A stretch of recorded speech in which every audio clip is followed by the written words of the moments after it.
మహాగణాధిపతయే నమః. ఓం గురుభ్యో నమః. ఓం శ్రీమాత్రే నమః. పరమేశ్వర స్వరూపమైనటువంటి జ్యోతిష, వాస్తు మరియు ఇతర అనేకమైనటువంటి శాస్త్రములను మనకు అందించినటువంటి మహర్షులకి నమస్కారం. హయగ్రీవ హయగ్రీవ హయగ్రీవేతి యో వదేత్తస్స నిస్సరతే వాణీ జన్మకన్యా ప్రవాహవత్. అరుణాం కరుణాతరంగితాక్షీం ధృతపాశాంకుశపుష్పబాణచాపాం అనిమాదిభిరావృతాం మయూకైః అహమిత్యేవ విభావయే భవానీం. శ్రీమాత్రే నమః. ప్రేక్షకులకి ఆ లలితాంబిక అమ్మవారి యొక్క అనుగ్రహం పరిపూర్ణంగా కలగాలని మనస్ఫూర్తిగా కోరుకుంటూ మనం ఈరోజు చెప్పుకోబోయేటువంటి టాపిక్ ఏమిటి అంటే, నాది పలానా రాశి లేదా పలానా లగ్నము అంటూ ఉంటారు. అంటే నేను ఇప్పుడు చెప్పబోయేది లగ్నం నుంచే చూసుకుంటే, లగ్నం తెలియని వారు రాశి నుంచి చూసుకోవచ్చు.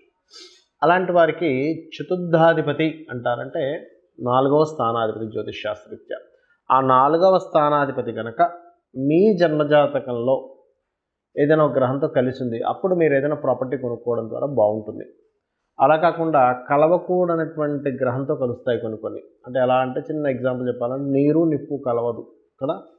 అలాగే ఏ తత్వం దేంతో కలిస్తే ఎటువంటి ఎనర్జీ ఫామ్ అవుతుందో, అది ఎక్స్పాండ్ అవుతుందా లేకపోతే తగ్గిపోతుందా అనేటువంటిది ఒక లెక్క ఉంటుంది. ఆ రకంగా మీ యొక్క లగ్నరీత్యా చతుర్థాధిపతి ఎలా ఉంటే మీరు ప్రాపర్టీ తీసుకునేటప్పుడు ఎటువంటి జాగ్రత్తలు తీసుకోవాలి ఒకటి. రెండవది, మీ జాతచక్రంలో ఉండే చతుర్థాధిపతి ఉన్న కాంబినేషన్స్ బట్టి ఇంట్లో ఏ దిశలో మెయిన్గా మీరు జాగ్రత్త తీసుకోవాలి అనేటువంటిది, ప్లస్ జనరల్గా కూడా ఏమిటి అనేటువంటి విషయం అనేది మనం తెలుసుకుందాం. గృహాన్ని ఎంపిక చేసుకునేటప్పుడు వర్గు అనేటువంటిది ఒకటి ఉంటుంది, మనం చెప్పుకుంటున్నాం ప్రతిసారి కూడా. అలాగే ముందుగా మనం మేష లగ్నం వారు తీసుకుందాం. మేష లగ్నం వారికి ప్రధానంగా మీరు ఏదైనా ఆస్తి తీసుకోవాలి అన్నప్పుడు చూసుకోవాల్సిన ఏమిటంటే, చతుర్థాధిపతి చంద్రుడు ఎలా ఉన్నాడు అనేటువంటిది ప్రధానంగా తీసుకోవాలి. 4వ స్థానాధిపతి. ఆ చంద్రుడు పర్సనల్ చార్ట్లో తీసుకుంటే మరలా ఆ చంద్రుడు ఇంకో గ్రహంతో కలిసి ఉన్నప్పుడు ఇంకొక గ్రహానికి మీ యొక్క ఆస్తి కారకుడు, మీ యొక్క ప్రాపర్టీ కారకుడు యొక్క కారకత్వం అందజేయబడుతుంది. ఇప్పుడు చంద్రుడు కనుక ఉదాహరణకి మీరు అమావాస్య సమయంలో పుట్టారు, మేషలగ్నంలో పుట్టారు, అమావాస్య సమయంలో పుట్టారు అనుకోండి, అప్పుడు మీరు చాలా జాగ్రత్తగా ఉండాలి. ఏది? ఈ యొక్క ప్రాపర్టీ తీసుకునేటప్పుడు. మరి దానికి పరిహారం ఏమిటండి? జాగ్రత్తగా ఉండాలన్నారు ఏమిటి అంటే, ఒకటి గుర్తుపెట్టుకోండి, అమావాస్య జననం అయినంత మాత్రం అన్ని ఇబ్బంది వస్తుందని కాదు. లక్షాధికారులు, కోటీశ్వరులు కూడా అవుతారు, అందులో ఎటువంటి సందేహం లేదు, మీ ధనాధిపతి బాగుంటాయి. ఇది కేవలం నేను చెప్పేది ప్రాపర్టీ రిలేటెడ్ ఇష్యూ సంబంధించిన విషయమే. ఎందుకంటే 4వ అధిపతి చంద్రుడు అవుతాడు కాబట్టి, చంద్రుడు వీక్గా ఉన్నాడు మీ జాతకంలో. అప్పుడు ఏం చేయాలి? చంద్రబలాన్ని పెంచుకోవాలి. ఎలా పెంచుకోవాలండి? ఒకటి, మెడిటేషన్ చేసుకుంటూ. రెండవది, అన్నదానం ఇచ్చుకుంటూ. ఎవరికైనా అన్నం, ఇప్పుడు రోడ్డు మీద ఉంటారు చూడండి, పాపం భిక్షాటం చేసుకునే వాళ్ళు ఉంటారు, వాళ్ళకి ఫుడ్ కూడా ప్రాబ్లం ఉంటుంది, అలాంటి వాళ్ళకి అన్నదానం. వస్త్రదానము, లేదా బియ్యము, తెలుపు రంగు వస్త్రము మీకు దగ్గరలో ఆలయంలో ఉన్నటువంటి పురోహితులకి దానంగా ఇవ్వడం. మరియు ఇక్కడ మరొక విషయం ఏంటంటే, సూర్య నమస్కారాలు చేసుకోవడము, గోవులకి గోధుమ రవ్వ ప్లస్ బియ్యం పిండి తినిపించడం. ఇవి చేయాలి ముఖ్యంగా. ఇది అమావాస్య జననమై మేషలగ్నమై పుట్టారంట, అంటే మేషలగ్నం ఆరు మేషరాశి. అప్పుడు ఎందుకంటే ఇది చేయాలి, చాలామందికి చూడండి, ఒక ప్రాపర్టీ కొంటారు, అక్కడి నుంచి కష్టాలు స్టార్ట్ అవుతాయి. ఎందుకు? వీళ్ళు ఎటువంటి రెమెడీ చేసుకోకుండా కొనుక్కున్నారు. లేదా అమావాస్య జనంలో నేను జన్మించానండి, మరి నేను కొనొచ్చా కొనకూడదా? వీలైతే మీ జీవిత భాగస్వామి పేరు మీద కానీ మీ పిల్లల పేరు మీద కొనుక్కోవడం బెస్ట్. ఇది మేషలగ్నమే అమావాస్యలో జన్మిస్తే, అందరికీ కాదు, గుర్తుపెట్టుకోండి. అలాగే ఇక్కడ ఈ అమావాస్య యోగంలో పుట్టామండి, ఇంట్లో ఎటువంటి వాస్తుపరమైన జాగ్రత్తలు తీసుకోవాలి అంటే, ఒకటే గుర్తుపెట్టుకోండి, మీరు వాయువ్య భాగము అంటారు, అంటే దాని ఇంగ్లీష్లో నార్త్ వెస్ట్ డైరెక్షన్లో ఉన్నటువంటి స్థలం ఏదైతే ఉంటుందో అది ప్రధానంగా మీకు జాగ్రత్తగా చూసుకోవాలి. లేనట్లయితే ఏమవుతుందంటే, నార్త్ వెస్ట్కి చంద్రుడు కారకుడు కావున ఈ చంద్ర సంబంధించినటువంటి దోషం వస్తూ ఉంటుంది. అంటే ఎలా వస్తుందండి? మానసిక రుగ్మతలు రావడం కానీ, సొంత వాళ్ళే, ఈ కుటుంబ సభ్యుల్లో ఎవరైనా మిమ్మల్ని మోసం చేయడం కానీ, ఇంట్లో ఉన్నటువంటి, అంటే ఇంకా సరైన ఏజ్ రాకుండానే ఇంట్లో వాళ్ళు ఎవరైనా సరే ప్రేమ వ్యవహారాల్లో పడడం కానీ, ఇట్లాంటివి జరుగుతూ ఉంటాయి.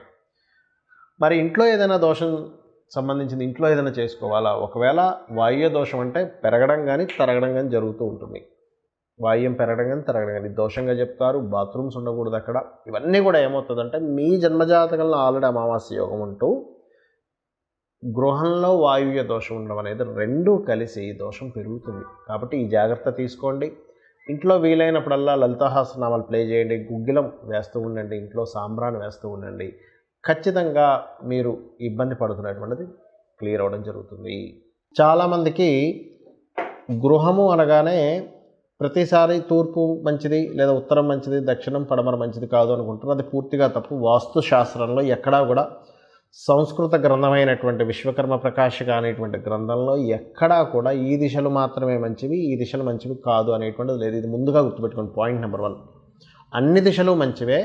మీకు ఏ దిశ పనికొస్తుంది అది వర్గు శాస్త్రము అంటారు. అంటే మీ పేరులో ఉన్న మొదటక్షరాన్ని ఆ దిశకున్నటువంటి ఆ నుంచి అమ్మహ వరకు ఉండే ఆ వర్గు, కా వర్గు, చా వర్గు అని ఉంటుంది. ఈ వర్గుని క్యాలిక్యులేషన్ చేసి 1, 3, 6, 7 చూసుకోవాలి. 2 మీడియంగా ఉంటుంది. ఇది ముందుగా గుర్తుపెట్టుకోండి.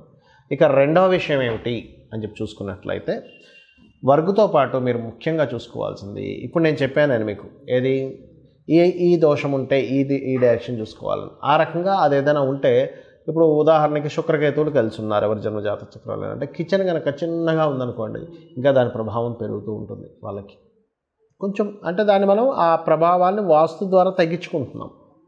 రైట్. అలా 1, 2 అని కాదు. ఒకవేళ కొంతమందికి శని రాహు కాంబినేషన్ ఉంది, వెస్ట్ ఎక్కువ ఉన్నది ఇంట్లోకి వెళ్తే ఇంకా ప్రభావం పెరుగుతూ ఉంటుంది. సర్వసాధారణంగా వాళ్ళకి తెలియకుండా అట్లాంటి కర్మల్లోకి వెళ్తూ ఉంటారు. ఆ రకంగా ఇంకోటి ఏంటంటే ఎప్పుడు కూడా గుర్తుపెట్టుకోండి, వాస్తు గురించి మీకు పూర్తిగా అవగాహన లేదు, చూపించుకునే స్థితి కూడా లేదు, అలాగే జాతచక్రం కూడా తెలియదు. అప్పుడు ఏం చేయాలి? సింపుల్, ఒకటే గుర్తుపెట్టుకోండి. ఉదయం నిద్రలేచిన వెంటనే గణపతిని స్కందుడిని తలుచుకొని 10 నిమిషాలు ధ్యానం చేసి మీరు నిద్రపోయే ముందు నమశివాయ అనేటువంటి మంత్రాన్ని, నమశివాయ అనేటువంటి పంచాక్షర మంత్రాన్ని చేయండి. ఇంట్లో మీకు ఎంత వాస్తు దోషం ఉన్నా, జాతచక్రంలో ఎంత దోషం ఉన్నా కూడా ఇది మిమ్మల్ని ఎంతో కొంత కాపాడుతూ ఉంటుంది. నిత్యము కనుక చేయగలిగితే, ఏదో ఒకరోజు చేశానండి, ఒకరోజు చేయగానే నాకు ఎటువంటి మార్పు రాలేదు అనకండి. నిత్యము చేయండి, మీరే చూస్తారు మార్పు అనేటువంటిది. అలాగే లలితా సహస్రనామాలు వినడం, చదవడం ఉదయం సాయంత్రం చేయండి. అంటే ఎటువంటి దోషాలున్నా కూడా తొలగిపోతాయి దీనివల్ల. విష్ణు సహస్రనామాలు కూడా చేసుకోవచ్చు. ఇక మరొక విషయం ఏంటంటే ఇక్కడ మీరు గమనించవలసినటువంటిది, ఇప్పుడు ఇంట్లో ఏమైనా చేంజెస్ చేస్తున్నారు, కలర్స్ వేస్తున్నారు. Colours is also most important వాస్తుకి. కాబట్టి ఎటు పడితే అటు ఏ రంగు పడితే ఆ రంగు వేయకుండా ముఖ్యంగా ఉత్తరం వైపు వైట్ కలర్ ఉండేలాగే చూసుకోండి. ఎందుకంటే అక్కడ వైట్ కలర్ కనుక లేదు అంటే ఫైనాన్షియల్ మీద ఎక్కువ దెబ్బ పడుతుంది. మన జీవితాలన్నీ కూడా ఫైనాన్స్తో ముడిపడి ఉంటాయి. ఏదైనా ఒడిదుడుకులు వచ్చాయంటే ఫైనాన్స్తో సంబంధం ఉంటుంది. ఎందుకంటే ఉత్తరం కేవలం ఫైనాన్స్ ఒకటే కాదు, ఉత్తరం ఫైనాన్స్ అయితే ఉత్తర ఈశాన్యం అనేటువంటిది మనకి ఆరోగ్యం. ఎవరైనా ఏమంటారు, ఆరోగ్యం బాగుంటే చాలండి, ఆరోగ్యమే మహాభాగ్యం అంటారు. అందుకని ఉత్తరం గోడ మొత్తం వైట్ ఉండాలి. అలాగే ఈశాన్య భాగం, ఉత్తర ఈశాన్యం వైపు తర్వాత వచ్చే ఈశాన్యం ఆలోచన, ఇటువైపు చూసుకుంటే ఉత్తర వాయువ్యము, వాయువ్యం వైపు కనుక చూసుకుంటే ఇదంతా వైటే ఉండాలి. వాయువ్యం నుంచి ఈశాన్యం వరకు మొత్తం వైటే ఉండాలి, గుర్తుపెట్టుకోండి. ఈ వాయువ్యం కూడా ఆరోగ్యాన్ని చెప్తుంది, మనస్థితిని చెప్తుంది. ఉత్తర వాయువ్యం అనేటువంటిది భార్యాభర్తల మధ్య ఉండేటువంటి కలయికను కూడా చెప్తుంది. కాబట్టి ఇవి మెయిన్గా డిస్టర్బ్ అవ్వకూడదు. కాబట్టి ఇక్కడ వైట్ కలర్ ఉండేలా చూసుకోండి. అలాగే మరొక విషయం ఏంటంటే వాస్తుపరంగా కానీ జాతకపరంగా కానీ మీకు ఎన్ని పూజలు చేస్తున్నా అవ్వట్లేదు అంటే దాని అర్థం ఏమిటి అంటే మీకు దేవతా అనుగ్రహం సరిపోయింది. అక్కడ ఎన్ని పూజలు చేస్తున్నా మీకు పనులు ముందుకు కావట్లేదు అంటే ఇంకా కావాల్సింది అంటే పితృదేవత అనుగ్రహం కావాలని మీరు అర్థం చేసుకోవాలి. అంటే ఎక్కడో తాతలకు ముత్తాతలకు లేకపోతే తండ్రి గారు గతించినట్లయితే వారికి అందాల్సినటువంటి సరిగా అందట్లేదు. అప్పుడు మీరు ఏం చేయండి అంటే అమావాస్య నాడు మీరు స్వయం పాకము అంటారు, ఆ స్వయం పాకం ఇస్తూ ఉండండి. అంటే అమావాస్యకి బియ్యము, 2 రకాల కూరగాయలు, 2 రకాల పప్పులు, ఉల్లిపాయలు కాదు సారీ మిరపకాయలు, ఉప్పు, ఇటువంటి ఉల్లిపాయలు దానం ఇవ్వకూడదండి, గుర్తుపెట్టుకోండి, ఇవ్వాలి. అలాగే మరొక విషయం ఏంటంటే ఇప్పుడు నేను చెప్పినటువంటివి ఏవైతే ఉన్నాయో ఈ వాస్తుపరంగా చెప్పినటువంటిది ఏదైతే ఉందో ఇందులో మీకు గనక మీ జన్మజాతకంలో అద్భుతమైనటువంటి ధనయోగ దశ నడుస్తుంది. ఇది పెద్ద ఇబ్బంది ఇవ్వదు, గుర్తుపెట్టుకోండి. నీచభంగ రాజయోగం, విపరీత రాజయోగ దశలు నడుస్తున్నాయి, ఏమీ ఇబ్బంది ఉండదు. అంటే అలాగా ఆల్రెడీ ఆ వ్యక్తికి 1,00,000 వస్తుందనుకోండి ప్రతి నెల, ఒక 10,000 20,000 ఎక్స్ట్రా ఖర్చు అనేటువంటిది పెద్ద బర్డన్ కాదు. అలాగే మీకు పెద్ద యోగం మీ జన్మజాతకంలో ఉన్నప్పుడు ఈ చిన్న చిన్న దోషాలు మిమ్మల్ని ఇబ్బంది పెట్టవు. నేను మీకు ఇది ఎందుకు చెప్తున్నానంటే ఇదేదో దీనివల్ల ఏదో ఇబ్బంది వస్తుంది అనేటువంటి భయపడకండి. మీ జాతచక్రంలో పెద్ద యోగం ఉన్నప్పుడు ఈ చిన్న చిన్న విషయాలు ఇబ్బంది పెట్టవు. సో ఇవి తెలుసుకొని మీ యొక్క జీవితాన్ని ఆనందమయం చేసుకుంటారని కోరుకుంటూ శ్రీమాత్రే నమః.